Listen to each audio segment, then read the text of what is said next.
if you're doing a lease option, you want a house that's you don't have to put a lot of money into. You don't want to put a lot of money into a property that needs work that you don't own. If you're gonna have to put money into a property that you gotta, there's one guy, he, I was talking to him. He goes, "Yeah, I bought this property in a lease option, and I ended up putting $30,000 into this property fixing it." I'm like, "You don't own this property. You don't want to put that money into it, and they didn't cloud the title, to protect their asset." If you're going to put that much capital into it, and I've done those, you want to do it through like what I call like an agreement for deed or land contract, so you have a little bit more skin in the game, and then cloud the title as well. If you're doing a lease option, yes, you want it to be kind of turnkey. We don't have to do much work to it. Nice neighborhoods. Yes, I agree with that one 100%. And I like to negotiate it where I get a little down on the property. I usually do 1 month and 2 months worth of rent to lock it up, to get into it. I'll lock it up for $100, $500, whatever it is for earnest money, and give myself a long due diligence period to go ahead and try to find myself an end buyer for a tenant buyer. Huge strategies. I mean, I feel like you got to rewind that a couple of times and like watch that and go over these strategies. For you, Mark, it's an everyday thing, right? Like, and I think that's what's great about bringing guests like you on the show. You're doing this every single day, getting into that groove, getting into that niche, and it's your lingo, it's your language. Teresa, she said, "Are you making offers to properties that are listed with a realtor? If yes, are you also presenting the offer to the realtor?" You have to train the realtor, like the amortization schedule. Most realtors don't even know what an amortization. They do know amortization schedules, but they don't know how to present it. You have to train the realtor on it, and say, if the realtor doesn't say, "Hey, do you mind if we kind of jump on a phone call and do a phone conference together with a realtor and us together?" And kind of go through that process. So great question, Teresa. And thank you, by the way, for ordering my book. She mentioned in that chat there that she ordered my book. So I appreciate it. Yes, I present it. And the thing about realtors, when you're presenting a lease option, so realtors are trying, you got to keep in mind, when they're selling it, they're trying to get that 6% commission. If they're switching it to a rental, then their commission only drops down to usually 1 month's rent. So keep that in mind. So you want to, what I normally do in some cases with a realtor, if I'm working with a realtor, whatever I'm putting down, I'm making sure there's enough there for my realtor to get paid for their commission. And then the seller's probably not get anything. But I've done some transactions. I have one realtor where he's super cool. He's getting his commission paid monthly. The way we structure it, he gets monthly checks. He's got 18 deals like that where instead of getting all that commission up front, he's getting monthly checks on 18 different deals that we end up structuring through his commission through like a note strategy.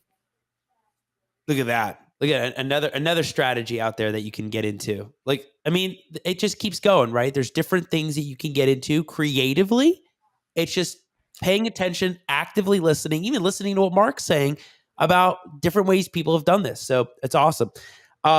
Christine said, "Commercial real estate seller financing ?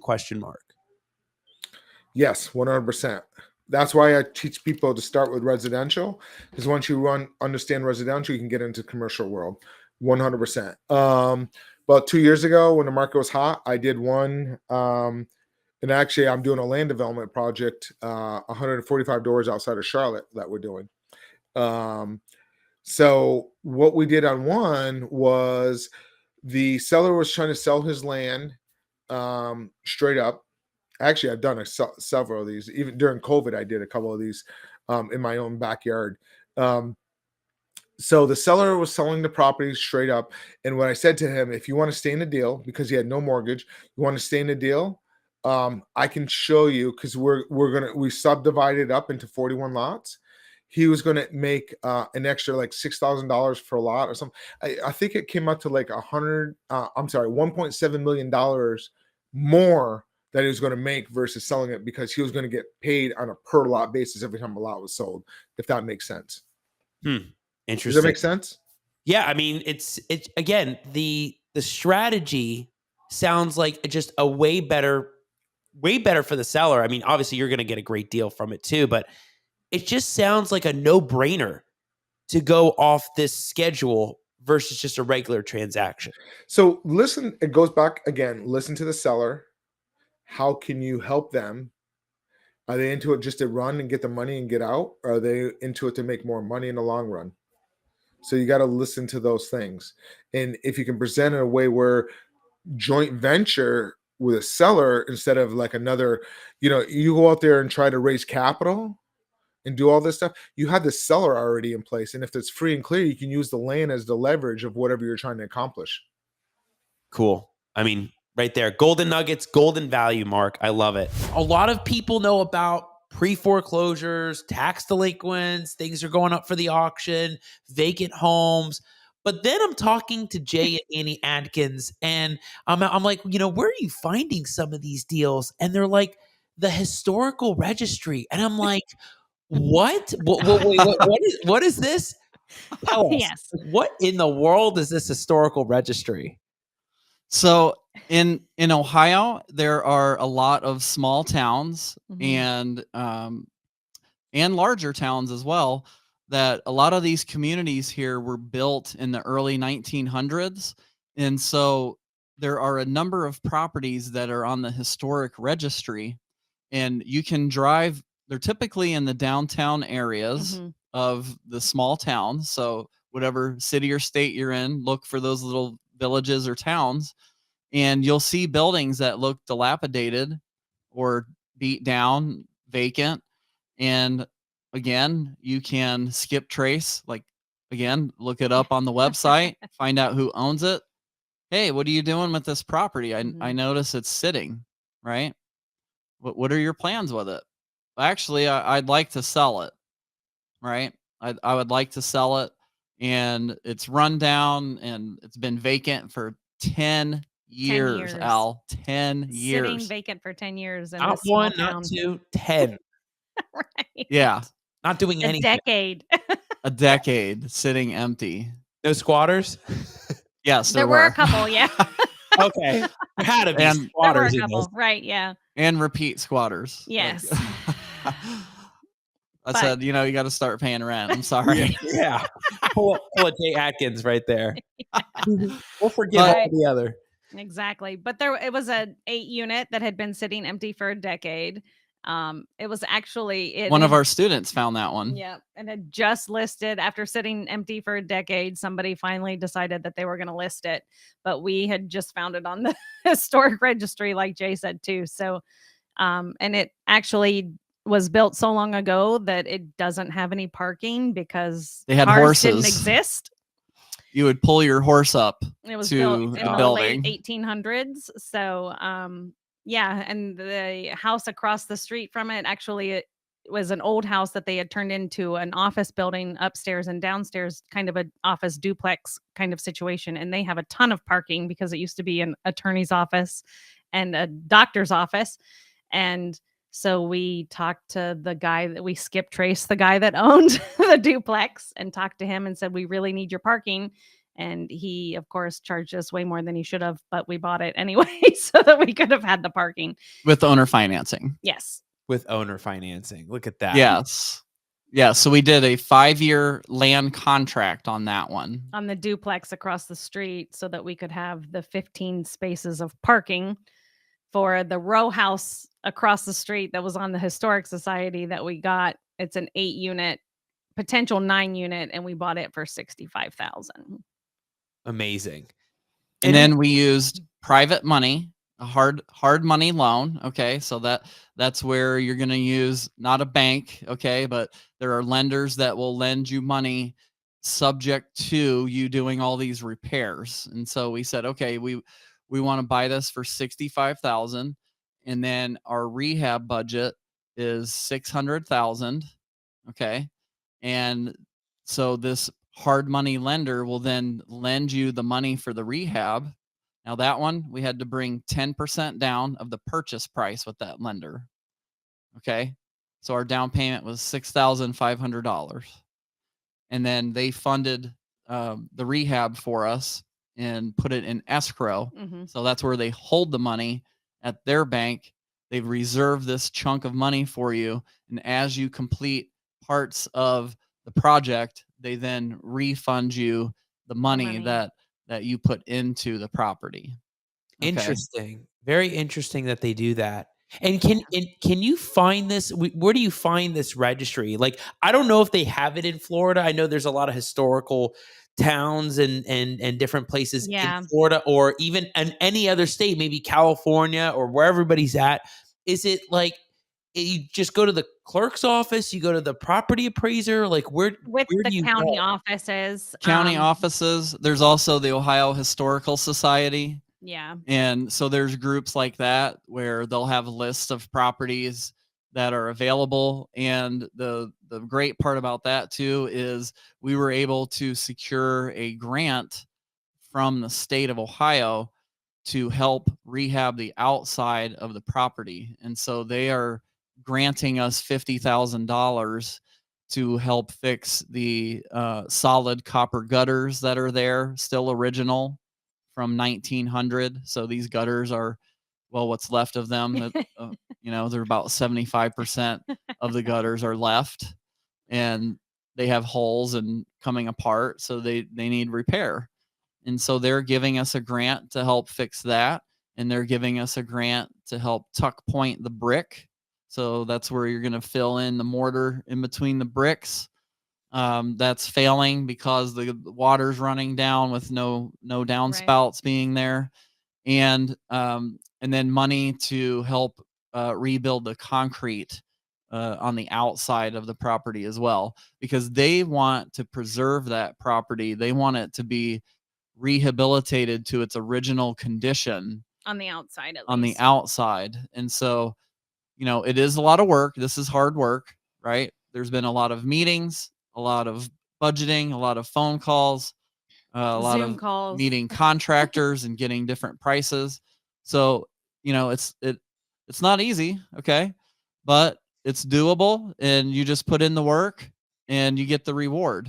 Okay. So this property will be valued at the appraisal was $965,000. When it was all said and done. And so there will be about $300,000 in equity in that property, and it should cash flow right around $2,400 or $2,500 a month. And that's after paying our building across the street for parking. So the one that we got across the street, seller finance, will be getting paid from that one for parking spots. And that was the Amazing. only way that we could make that All of deal work. work. Otherwise, there's nowhere for tenants to park. And I'm thinking, like, this kind of reminds me of one of the programs that Duval has with like code enforcement liens and stuff like that. They'll do some kind of program where, or with nuisance liens, they'll do some kind of program where if you are buying that property and you rehab it, they do some like every $2 you put in, they'll rebate you $1 back kind of program. And I can kind of see how the historical registry or program does something similar, because like you said, Jay, they want it to be preserved, or they want you to go back and try to make it look like it was back then. Yeah. Because it helps probably attract more people to the area. Oh, yeah, for sure. It makes it look amazing. So that's a very interesting lead source for people to look into, especially for cash flowing $2,500 a month. Plus you're getting the opportunity of the parking area. Talk to us about the best ways to track that. I'm sure, of course, like Facebook will tell you about, how many messages, but like, where do you see the best results coming from? Is it somebody that's actually messaging, calling, just seeing the ad? Like, what's the best? All right. So here's what we have. And now let's define data, like what we're tracking. So there's two different types of things. We're looking at KPIs. I want to know like how many leads we got, how many of those turned into appointments, how many of those appointments we sent a contract, how many deals did we get, right? So that's on the back end. And then we have conversion or tracking on where the sources are. So there's different types of tracking that you can have. You can have first click tracking, or first click attribution, and last click attribution. So what this means is, say you click on one of my Google ads, you come to my website and you leave. And then I retarget you through Facebook. 3 weeks later, you come back through a Facebook ad and you fill out my form. Facebook's going to show it just got a lead. And that's last click. That was the last click that you took before filling out a form. So that's somewhat beneficial, but the really where the money's made is in the first click.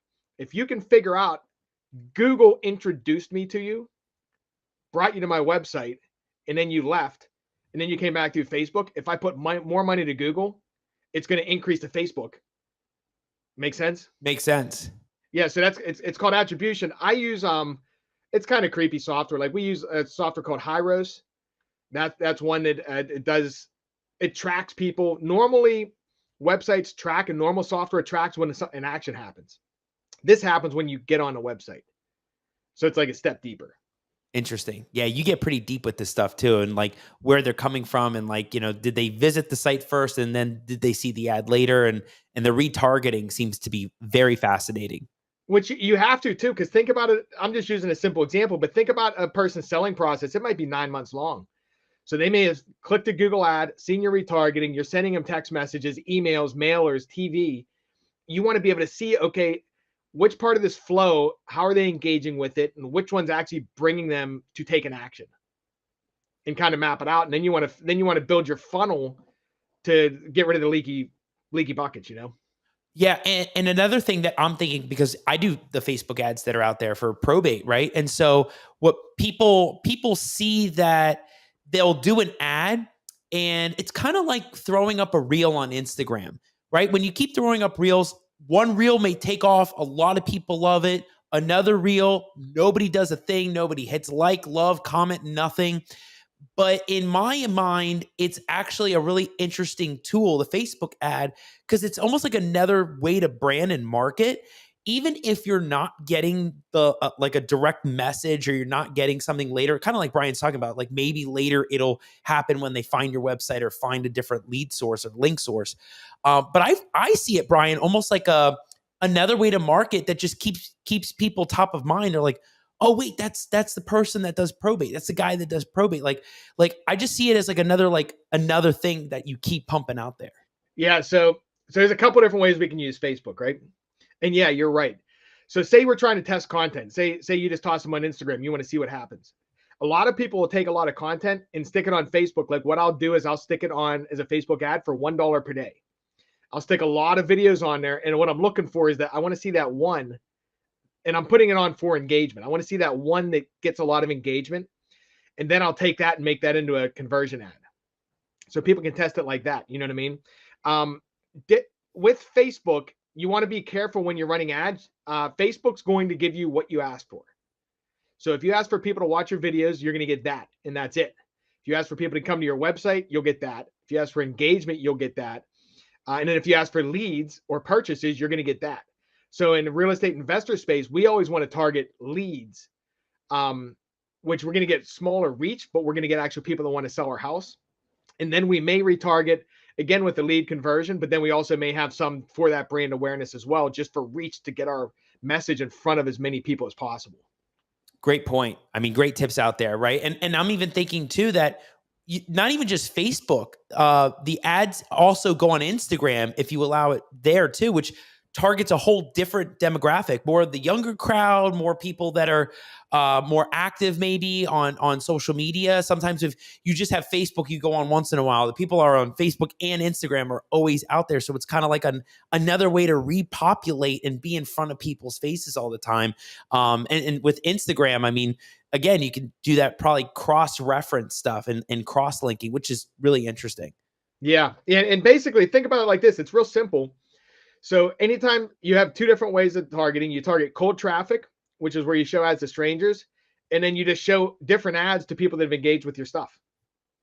So say someone comes to your website, it's like, hey, you know what? I know you checked out my website. Here's some more information to build my credibility.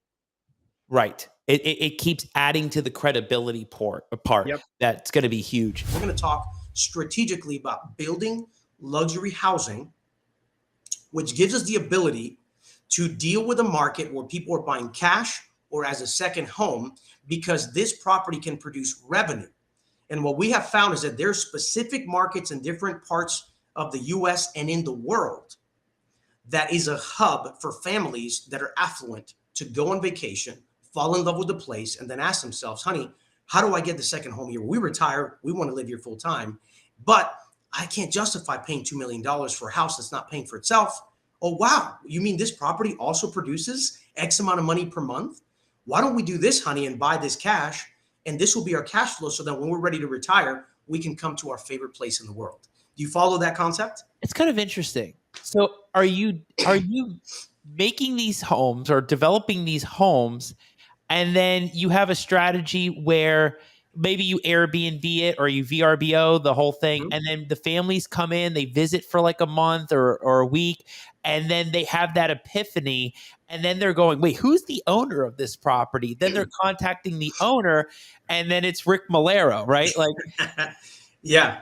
Or you come in the house and you're like, wow, this place is amazing. And in the house, it says, how would you like to own this house?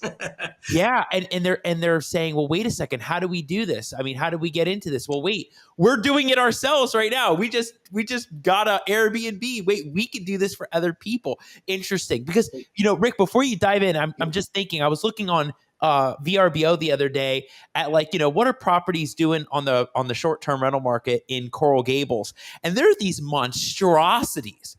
I mean, huge properties with pools, and they're going like $4,000 a night. Mm-hmm. I mean, it's crazy. So let's take a look at this. This is gonna be really cool. So let's begin. So if you want to go to the next slide, what I want to share with you here is I am extremely picky about which projects I get involved in. And I begin with strategic locations. So you're probably not going to see me, even though Sarasota is a great market, you're probably not going to see me trying to do a strategic project like this. I want to go to prime areas where I see the growth potential.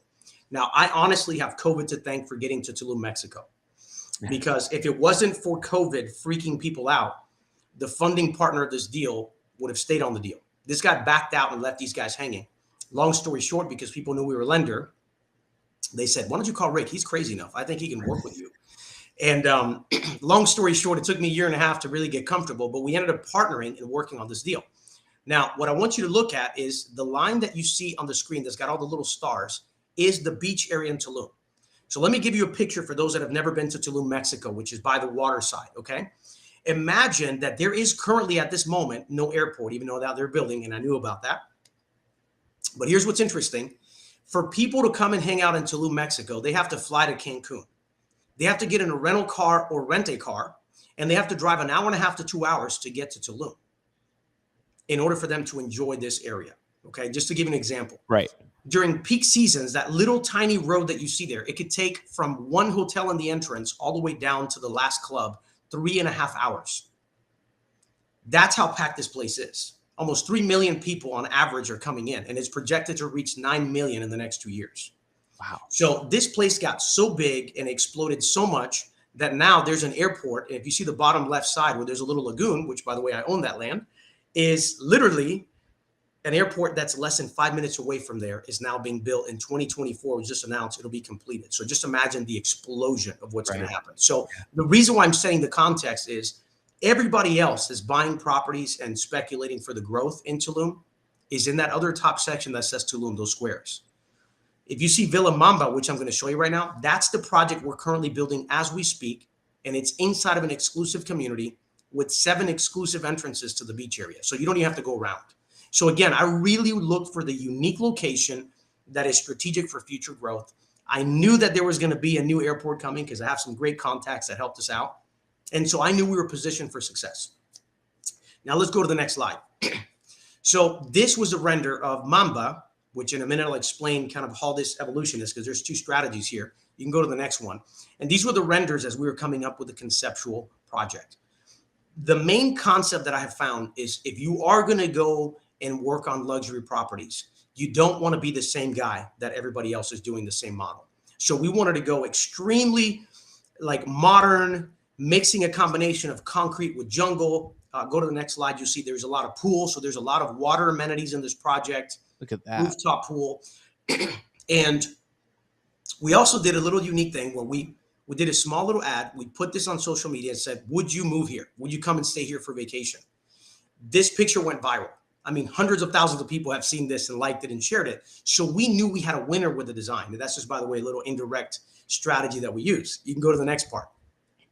The floor plan is designed, again, as you can see, to have multiple different water attractions. What we wanted is to have a property that has water, it's got earth and nature, and that is sleek and modern so that successful people that want to go to Tulum, who want to be one with nature, can be one with nature, but not have to worry about the mosquitoes picking them up in the middle of the night and flying them across. And so this is the way that we were able to structure the deal, which then led to how do I take this to the next level, right? And so the way that we've been working on taking it to the next level is we realize that, yes, his capital has been around for a long time, and we're blessed to have a good brand. But let's face it, if you were to compare my brand versus Porsche, Porsche wins. They got an awesome car, right? They have a huge brand. And that's when I realized, wait a minute, if we had the right product and quality information with marketing materials, and we have a unique location with amazing amenities and future growth, could it be that maybe I can make some calls, reach out, use my network, and see if I can get an agreement to do an alliance with a valid, successful brand? And so if you go to the next slide, that became one of the big strategies in Tulum, Mexico that we did. We said, how can we take this luxury product and take it to the next level? And so we leveraged our contacts, and we started negotiating with a local Porsche dealership that gave us the local approval to do a partnership based on the specs of quality workmanship. And go to the next slide. And so now we took the short-term rental, which is what we're building, this beautiful luxury home, and we've included a Porsche vehicle in it so that now we have the Porsche villa in the property. That's really interesting. So really taking that luxury item that everybody can identify and connecting it with the house to show that this is luxury too, or it's that kind of lifestyle, right? Exactly. It's the branding that ties with it. So now if you have the only Porsche villa in Tulum, Mexico in an exclusive area, people are going to rent it just for the fact that they can take pictures and say, I stayed in the Porsche villa, right? And so there's a lot of due diligence that you have to do. And there's a lot of elements of stacking value, but this is a perfect way to advertise and make sure Porsche is getting a value, because a local Porsche is also getting advertisement. Right. But also from our perspective, we now have a product that is completely unique. It is tied to direct luxury, and we're able to capitalize. And so that's an example of a project we're working on. And here's the thing, Tulum is great, and I have a lot going on. I can't even say I'm finalizing a contract right now with another brand to build 8 villas. And when that deal is done, it's going to be awesome. It's a huge brand. And not only do they stand behind the brand, I just found out that part of the deal is they give us all of their customer base to advertise the home to see if they'll want to buy it. So it's crazy. But that's an example of stacking different strategies. So now let's pause for a minute before I show you the other one. As a builder, I am controlling my cost. I'm building in a unique area. I'm adding very special amenities to this particular project. And then to make it even more exclusive, I'm bringing in an additional brand to tie that luxury with it. Right. So when I go to rent this property and make $200,000-300,000 a year on the rental property, I have options. I can literally be renting this property for cash flow while I'm marketing it for sale. And now I'm selling it with the house fully furnished in a Porsche. So think about the value stack on that. So you go on vacation with your family, you go to this place and you're like, wow, this is amazing. And then I show you the rental income and say, how would you like to own it as your second home? And so it's incredible how many people just offer cash because they love it. And not only that, I've even had other hedge funds reach out to us that want to buy this turnkey business, because now what you've done is created a turnkey business. And that's really what's beautiful about the strategy. What are these specific kind of conversations that you're having with the heirs or the whoever's going through probate, and like knowing or trying to learn about who that person is on the other side of the phone or email or text? Right. Yeah, very, very much. And so I really like to kind of use that analogy of the doctor, right? When you go to the doctor, you don't say, hey, doc, I've got a pain here on my left shoulder. And immediately he or she prescribes this medication and says, here you go. Right. You'd probably run out the door if that happened. Right. There has to be a little bit of diagnosis. There has to be some questions that have to be asked. It's the same for us. Right. So oftentimes a real estate investor says what to their prospect? Hey, I'll pay for your house all cash and I'll close in whatever many days, 14 days, 30 days. All that is good and dandy. However, do you really know what that seller wants and needs? Yes, overall, they would like to sell this house, sure. But do you really understand what they are going through? And the only way that you're going to understand that is if you ask questions. So you must sort of kind of put that doc hat on and say, I have to do a diagnosis. I have to really understand the things that you're going through. And how do we do that? By asking a lot of questions, mostly asking questions and mostly letting that person talk and share and open and mostly staying quiet. right? And listening and taking copious notes, right? Taking copious notes of what they are telling you, because if you're listening, they will tell you exactly what they need and how you can help them. And so an example is like, say, for example, I've had people tell me things like, you know, do you want me to give you a case study? Yeah, no, we want case studies. We love stories, case studies. Anybody that's gonna have any value behind this, you got it. Go for it. Okay, so a case study. You know, I had a seller who basically had inherited real estate in Southern California. Okay, in Los Angeles, in my backyard, and she had a challenge where she resided in Arizona. And so she was an elderly woman. She didn't really want to travel out to California, but she said, I can make it out there once. I can go out there one time. And but the challenge that I'm faced with is that I don't really have a means of transportation. I mean, like you and I can think of 1,000 easy ways for her to be transported, but a means of a transportation to get from the airport to the house and back to, you know, so I'm sort of stuck. I don't know when I can go out there and how I can go about this. So, you know, in listening to her and really trying to understand that she was a little reluctant in terms of trust with you know, strangers, and you know, the challenge that she was facing, I came up with the solution. I said, how about if we go out there and I have you pick you up from the airport and drive you to the house. I'll let you sort through that property, and then, you know, I'll take you back to the airport, all in the same day. I mean, it's a pretty simple solution in my mind that I was able to formulate. But for her, that was kind of like, wow, oh my goodness, Ernie, that would be ideal. Oh, wow. You know, it wasn't that big of a deal, but to her, it was a big solution to the problem that she was facing, right? And so I was able to do that. And in turn, I was able to purchase that property, and, you know, happy all the way around. She's happy, I'm happy. You know, we're all able to kind of do something that created a win. And coincidentally, that was a property that I was able to wholesale, and I think it was like an $80,000 payday on that property. You know, and that probably would take me to that next point, is that, you know, I'll share something with you in a bit about the gold that's in probate, right? But in any case, just kind of going back to that diagnosis example of the doctor, I was able to prescribe the perfect, you know, sort of solution, right? What a doctor would call medication or whatever. But in this case, it would be the perfect solution, and in doing so, you know, I was able to get paid pretty handsomely. Yeah, you kind of talked about this and you touched on this. I can't remember when. It's like the probate concierge, right? This is the probate concierge story of you're not just there as I'm an investor, I'm buying, I'm realtor, I'm listing, or any other party. You are learning how to treat the situation as more of a white glove service, as more of a, well, wait a second, we can make this more on a deeper personal relationship level, where we're helping somebody by accomplishing something they wouldn't be able to do without the help. And in turn, you're building that connection together. Maybe the deal happens, maybe the deal doesn't, but the hope is that everybody comes out as a win-win-win. Walk us through like that probate concierge lifestyle, that personal connection thing. Yeah, so I call it, yeah, you're exactly right. I call it the probate concierge because it's really about kind of bringing out the red carpet, rolling out the red carpet for people.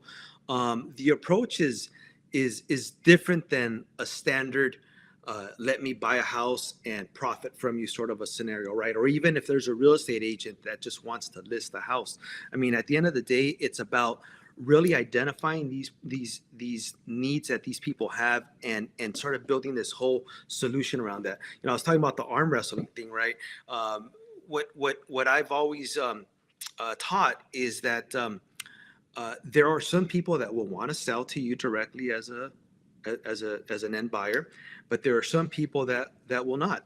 And as it pertains specifically to, yours and mine's favorite niche of probate, that means that we must be able to think differently. We have to think outside of the traditional box that we think that we are in, right? So you're not just a buyer, you're really a problem solver. The probate concierge is all about what do they need and how can I resolve that. If somebody really has their mindset on trying to sell a house for the highest price possible, then what's that called? That's a listing, right? That is absolutely so why would I try to convince them to do otherwise? Why not just work with what they want and be able to give them and deliver that? And that's exactly what we do. And so, some investors have licenses, some do not. Either way, it doesn't matter. What I teach is that if we're facing a scenario where the seller would be best served by listing that property, then we bring that expert to deliver that service, right? And so I do own a brokerage as well, and so I'm able to assign different properties to different agents that aren't necessarily housed under my brokerage, right? So we're able to say, hey, we've got a property down in XYZ County that needs to be sold.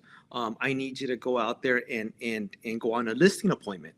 And so as a result, that person's job is to do exactly that.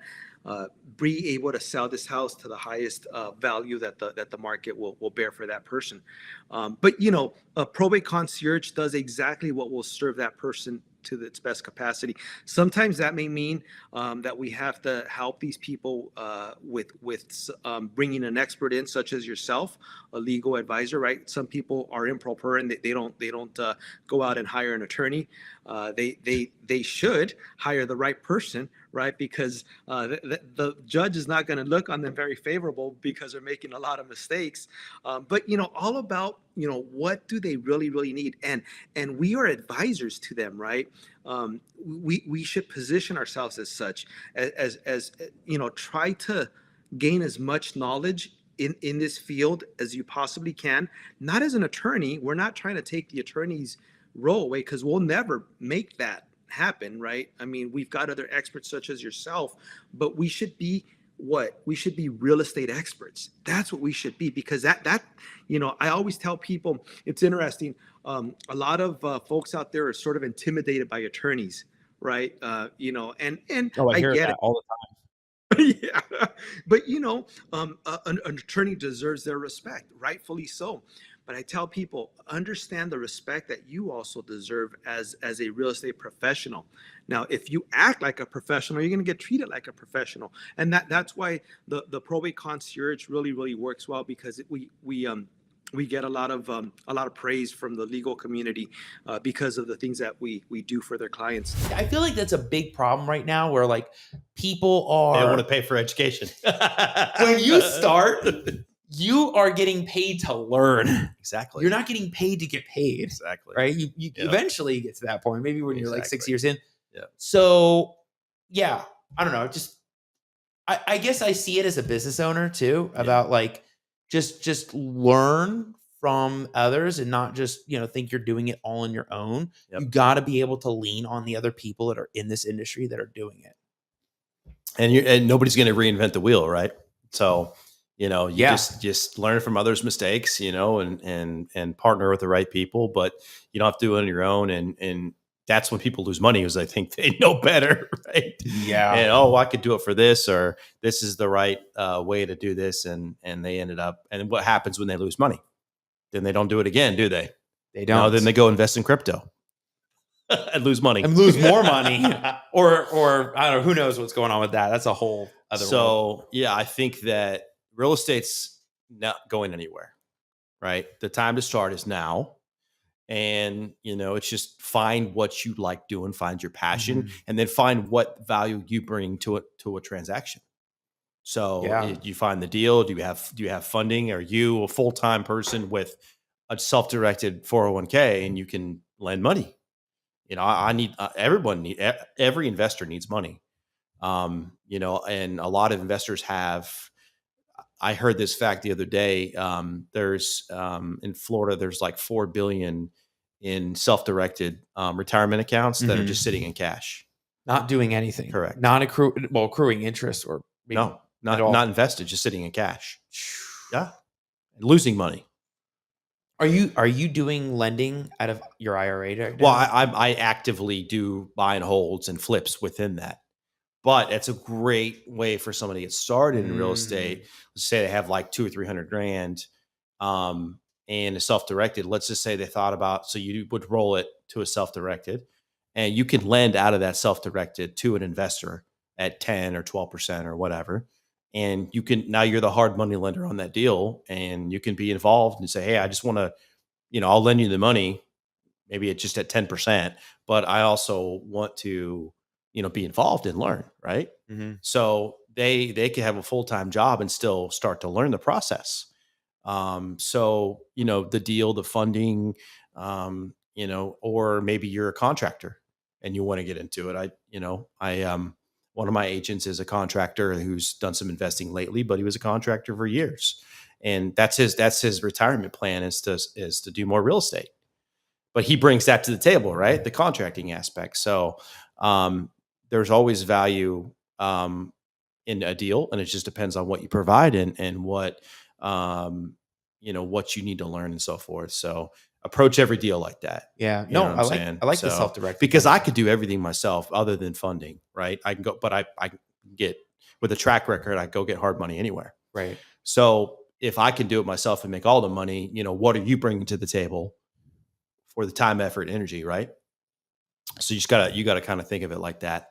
Well, if you're doing the fix and flip, you're doing all that stuff. Maybe they're finding the deal. Maybe they're going direct to seller. That's Like that. value. Or dealing with the sellers, right? Yeah, I'm JVing with the seller right now. You'll get a kick out of this. Go for it. I want to hear this. I was going to buy it off market. Okay. I was going to buy it off market. It does have a rolling fine from the city, which means it's an administrative fine, $150 a day from the last seller, from the last owner. I'm sorry. So can you guess how much that rolling fine has totaled since 2016? I'm going to make a guess. I'm going to say $80,000. Way low. Lower? You're way low. Oh, 300,000? 345,000. Now, until that violation is cleaned up, until those taxes are paid, until that fine is paid, you can't apply for abatement. So you have to renovate the property. Oh my gosh. Get the city to close out the case and then apply for abatement. So tomorrow I'm filling out the paperwork with the owner, and we're going to have the title company send it out. Fines are paid. So I borrowed a little money, partnered with, he owns it outright. Mm-hmm. It's a duplex, right? 10, 12% cap rate, put a new roof on it, finish all the stuff, new flooring in one of the units, and just make it turnkey. And I'm going to list it. I'm going to probably shop it around off market, and then I'm going to list it. Because I'm a broker, I can list it, and I'll list it for free. So that's the value I bring. He's got the house. Right. I brought in outside funding. Right. And they could be in first position for it's 20, 30 grand. It's not a big renovation, right? And then I can dispo it as well. So again, don't be afraid to go outside the box, especially in this market, and just find and find value. Yeah. For me, I can make money. He can make money. And we have a partnership agreement with distribution. Everything's done through a title company and signed by, reviewed by a lawyer. So, I mean, don't be afraid to, especially if you're getting started. So interesting. I think what you're doing right now is, I mean, it's been different from what you've been a little bit doing what you're doing before. Well, when your wholesalers are feeding you deals, and then you're just keeping your crews going and just keep doing deals. What happened was the hedge funds came in, the out of state, the New Yorkers, the California people who sold their houses, the Texas people, the market just was not healthy.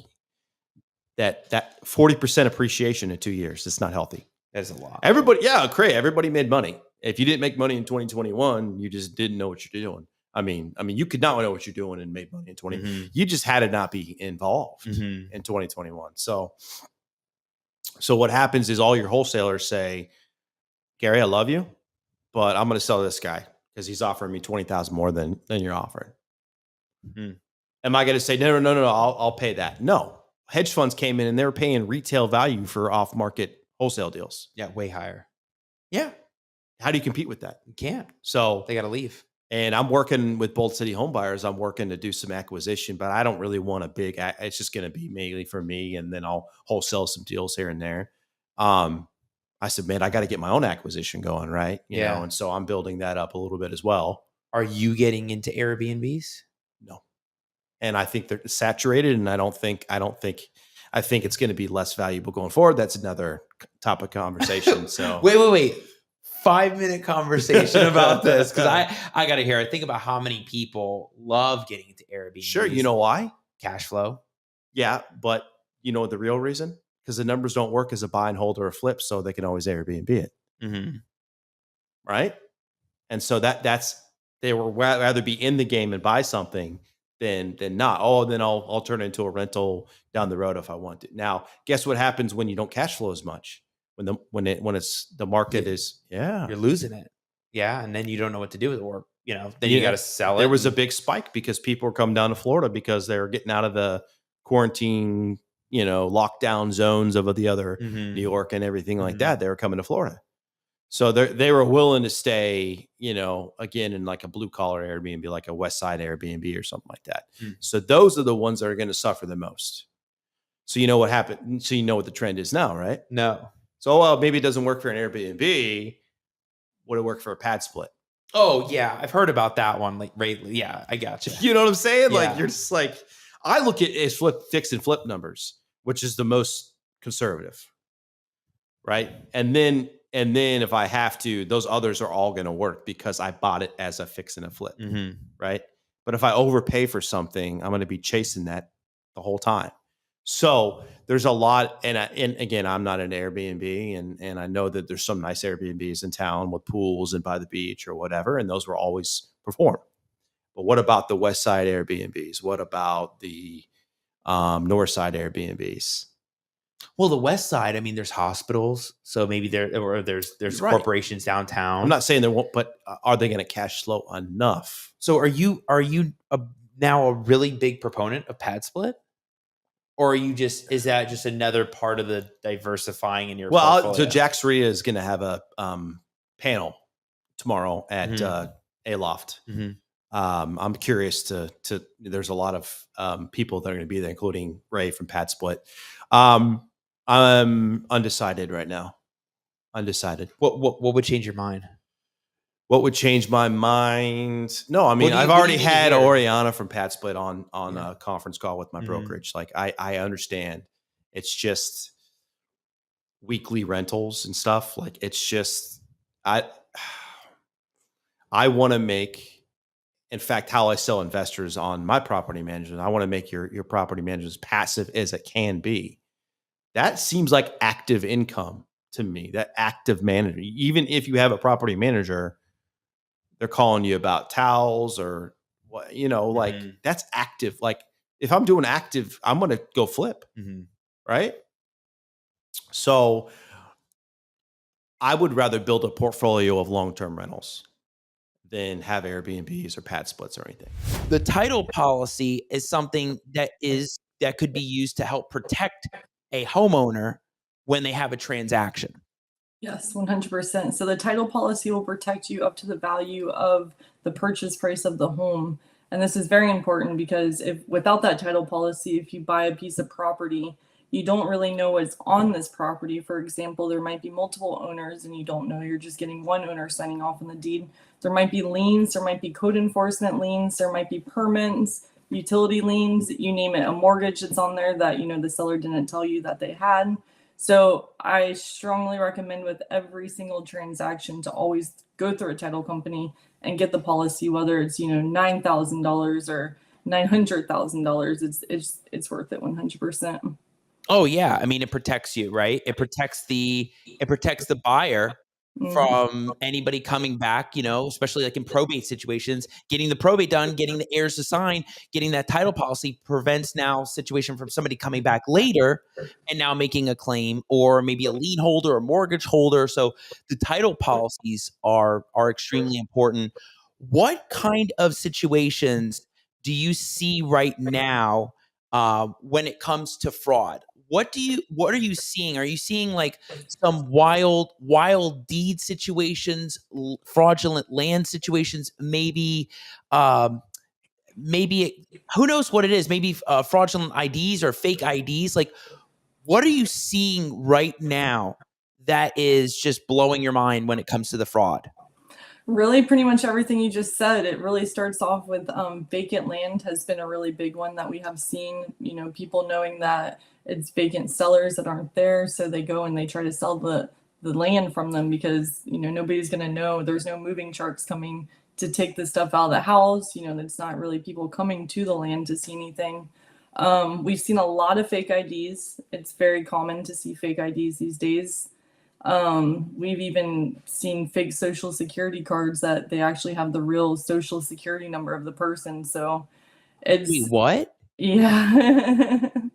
We Wait, had so- one case where they wait. actually had the social security card of the actual person, and we don't know if maybe it was a family member or if they actually created the social security card, but they sent it in, you know, as us to release funds, and we still didn't release them, but it was just like, how did they get this? Yeah, like how would they have gotten something like that or reproduced something? Maybe they had the number, maybe they had a data log or something where they pull it and Yeah. they recreated the card, but that's crazy. I mean, so when you saw that, what was the red flag? What was the indicator that you're like, something weird is here? Like, this is not another normal deal before we release the wire. Well, for us in this particular deal, the seller did not want to come into the title company to sign. And what we do as a title company, we try to set everybody up with either a remote online closer that's in-house because we provide our own, or a remote closer to go directly to them that we hired, and they just weren't having it. They said they have to use their notary. Another indication was the lady was actually a lot older than what she sounded on the phone. So that was kind of a red flag there, you know, as an elderly lady, she didn't sound elderly. Right. Ooh, so really being able to pick up on those little things, right? Because like think Yes. about how many title companies are just doing things virtually, or they're not even doing Zoom to like look at these people. Like they're just looking on the phone, checking IDs, email, PDF. I don't know what other things that there are, but I mean, there's no real way to verify. But like, so what steps are you doing? You're having people come in. That's the preferred method, right? Or we do remote online closing. So in-house, we have a remote online closer, and you know we'll do it free of charge if they can't make it to the office. And when you go onto this remote online platform, you have to actually put in 3 questions, and you have to answer the answers completely right, or else they'll kick you out for 24 hours. But they're difficult questions, like where you grew up on, you know, what street you grew up on, what country or what state you were born in. So it's just stuff that you actually have to know as a seller. So it verifies them so that we know that it's actually the right person. Yeah, that's I just couldn't imagine actually going through something like that with a closing, and you're dealing with so much money too. Like you're not dealing with like $1,000. You're dealing with like $400,000-$500,000. Yes. And I've seen where I first started hearing a lot about more of the fraud, because everybody talks about wire fraud, right? Making sure that the other person, has the right numbers, or you have the right communication with them. The one thing that really piqued my flag with fraud was this thing with out of country owners owning land. Yes. And a lot of these fraudsters are trying to target those people where they're foreign owners. So they owned a land in Orlando, but they live in Australia or Switzerland. Have you seen those kinds of situations yet? Or like, did you see anything yet? Yes. And those are difficult, but if we know if they're out of the country, we make them go to the embassy. So we kind of protect the seller in that way. You know, they have to go to the embassy. Not many people are going to the embassy, and it's really a hassle to get there.